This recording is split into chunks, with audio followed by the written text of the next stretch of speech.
Douglas Adams, The Hitchhiker's Guide to the Galaxy. The house stood on a slight rise just on the edge of the village. It stood on its own and looked over a broad spread of West Country farmland. Not a remarkable house by any means. It was about 30 years old, squarish, made of brick, and had 4 windows set in the front of a size and proportion which more or less exactly failed to please the eye. The only person for whom the house was in any way special was Arthur Dent, and that was only because it happened to be the one he lived in.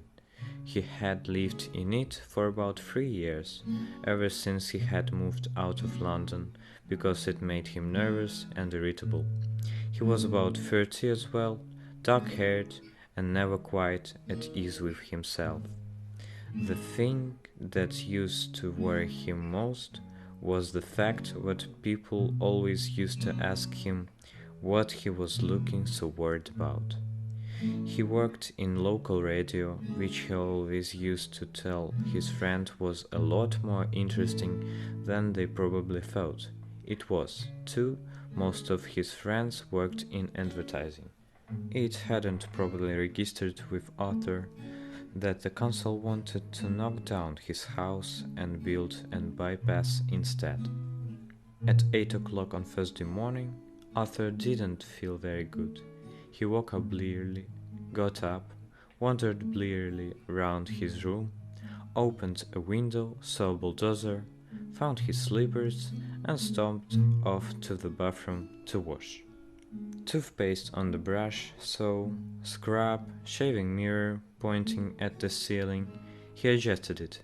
For a moment it reflected a second bulldozer through the bathroom window. Properly adjusted, it reflects Arthur Dent bristles. He shaved them off, washed, dried, and stomped off to the kitchen to find something pleasant to put in his mouth. Kettle, plug, fridge, milk, coffee, yawn. The word bulldozer wandered through his mind for a moment in search of something to connect with. The bulldozer outside the kitchen window was quite a big one. He stared at it. Yellow, he thought, and stomped off back to his bedroom to get dressed. Passing the bathroom, he stopped to drink a large glass of water, and another. He began to suspect that he was hangover. Why was he hangover? Had he been drinking the night before? He supposed that he must have been. He caught a glint in a shaving mirror. Yellow, he thought, and stomped on to the bedroom. He stood and thought. The pub, he thought. Oh dear, the pub. He vaguely remembered being angry about something that seemed important. He'd been telling people about it at great length.